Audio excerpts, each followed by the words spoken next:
로마서 12장부터는 구원받은 자의 삶에 대해서 말씀을 주시고 있습니다. 어제 본문에서는 구원받은 자는 예배자의 삶을 살라고 했습니다.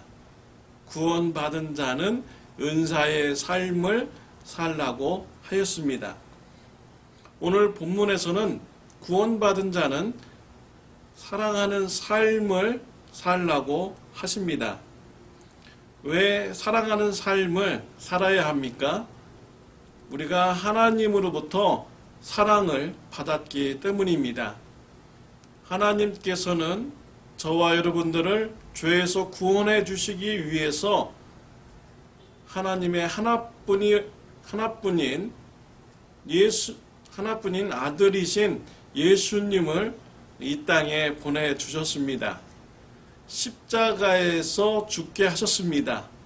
우리의 죄를 대신 형벌받게 하셨습니다.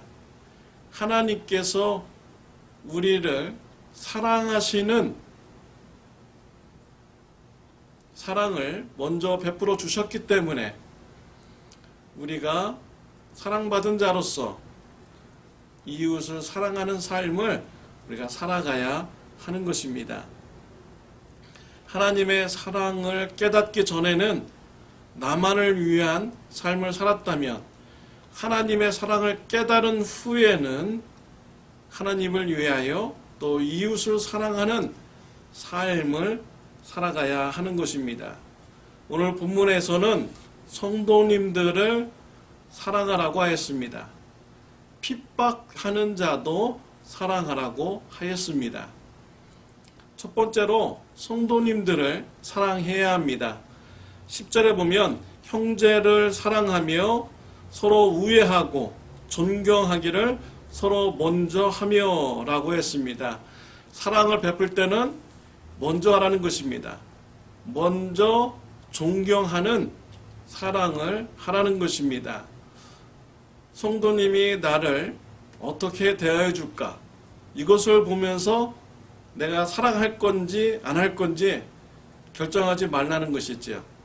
성도님이 나를 사랑해 주면 나도 사랑을 해주고, 성도님께서 나에게 무관심하면 나도 무관심하게 대하고, 성도님이 나를 미워하면 나도 미워하는 이런 삶을 살지 말라는 것입니다.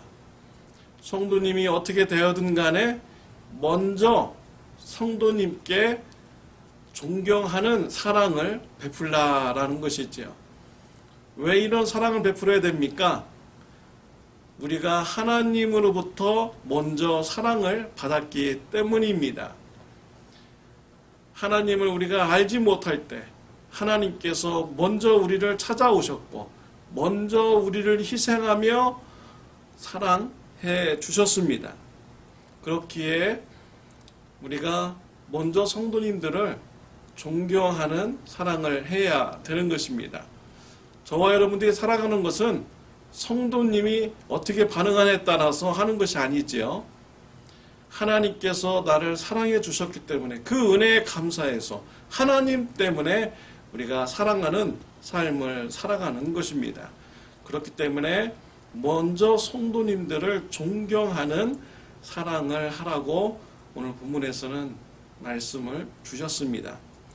또 13절에 보면 성도들의 쓸 것을 공급하며 손대접하기를 힘쓰라 라고 했습니다. 사랑한다고 하면서 행동이 없다면 사랑하지 않는 것입니다. 성도님들을 사랑하면 성도님이 쓸 것이 없을 때 그 필요를 채워줘야 하는 것입니다. 성도님께서 먹을 양식이 없다면 성도님을 사랑한다면 먹을 양식을 같이 나눠야 합니다. 주위 있는 성도님이 입을 옷이 없다고 하면 내가 가지고 있는 옷을 나눌 수 있는 사랑을 해야 합니다. 성도님께서 잠을 잘 곳이 없다고 하면은 나의 집을 오픈해서 잠자리를 제공해 주어야 되는 것이지요. 여기에서 성도님들이 쓸 것을 공급하라. 이것은 의식주의 문제입니다. 의식주가 없을 때 그것을 필요를 채워주는 사랑을 베풀라라는 것이지요. 또한 성도님들을 초청해서 대접을 하는 사랑을 베풀라고 이렇게 하셨습니다. 요한복음 13장 34절 35절에 보면 새 계명을 너희에게 주노니 서로 사랑하라. 내가 너희를 사랑한 것 같이 너희도 서로 사랑하라. 너희가 서로 사랑하면 이로써 모든 사람이 너희가 내 제자인 줄 알리라 라고 했습니다. 예수님께서 우리를 사랑하신 것 같이 우리도 서로 사랑하라 라고 하셨습니다. 예수님께서는 지식적인 사랑만 또 감정적인 사랑만 하지 않으셨습니다. 예수님께서는 행함을 통한 사랑을 베풀어 주셨습니다. 우리의 이런 죄 사함의 문제를 직접 예수님이 감당하셨습니다. 내가 받을 죄의 형벌을 예수님께서 대신 받아주시는 행동이 있는 사랑을 베풀어 주셨습니다. 이와 같이 우리는 예수님의 사랑을 본받아서 이웃에게 행동을 통한 사랑을 해야 되는 것입니다. 사랑하는 성도 여러분, 하나님의 사랑을 받은 자입니까? 하나님의 사랑 때문에 성도님들을 사랑하시는 저와 여러분들이 되시길 바랍니다. 성도님들을 먼저 존경하고 성도님들의 쓸 것을 공급하는 사랑을 하는 저와 여러분들이 되시기를 바랍니다. 두 번째로 구원받은 성도는 핍박하는 자도 사랑해야 합니다. 14절에 보면 너희를 박해하는 자를 축복하라. 축복하고 저주하지 말라라고 했습니다.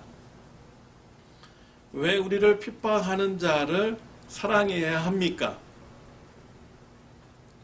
원수까지도 사랑하시는 하나님의 사랑을 받은 자이기 때문이죠. 우리가 하나님을 믿기 전에 하나님과 원수된 자였습니다. 이러한 우리를 하나님께서 사랑해 주셨습니다. 원수까지도 사랑하시는 그 하나님의 사랑 때문에 우리가 핍박하는 자를 위해서도 사랑을 해야 하는 것입니다.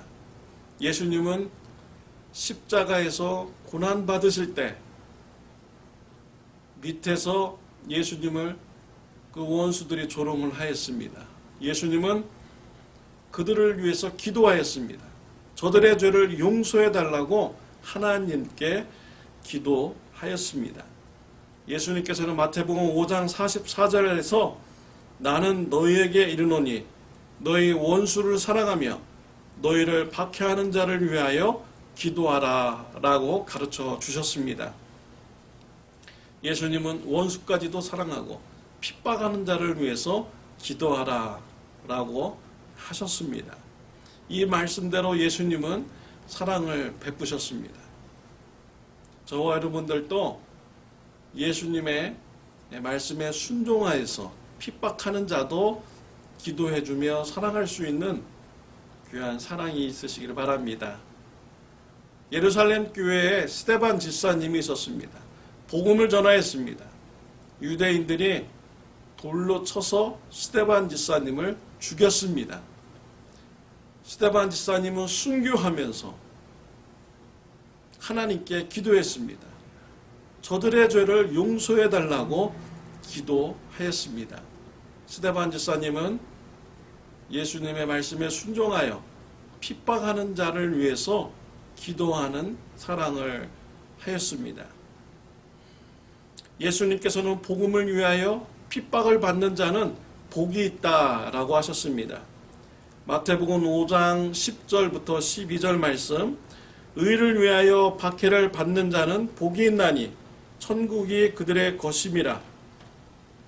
나로 말미암아 너희를 욕하고 박해하고 거짓으로 너희를 거슬러 모든 악한 말을 할 때에는 너에게 복이 있나니 기뻐하고 즐거워하라. 하늘에서 너의 상이 큼이라. 너희 전에 있던 선지자들도 이같이 박해하였느니라 라고 했습니다. 의를 위하여 핍박을 받고 예수님 때문에 핍박을 받으면 기뻐할 일이라는 것입니다. 즐거워할 일이라는 것입니다. 왜냐하면 천국에서 상을 크게 받기 때문이라는 것이지요. 하나님께서는 우리가 원수 되었을 때 우리를 사랑해 주셨습니다. 하나님의 사랑을 받은 자로서 원수와 핍박하는 자도 사랑하시는 저와 여러분들이 되시기를 바랍니다. 또한 성도님들을 사랑하시는 저와 여러분들이 되시기를 바랍니다. 기도드리겠습니다. 하나님 아버지 감사합니다. 하나님의 사랑으로 인하여서 구원받게 해주시니 감사합니다. 하나님의 사랑을 받은 자로서 성도님들을 사랑하고 핍박하는 자도 사랑할 수 있도록 인도하여 주옵소서. 예수님의 이름으로 기도드렸습니다. 아멘.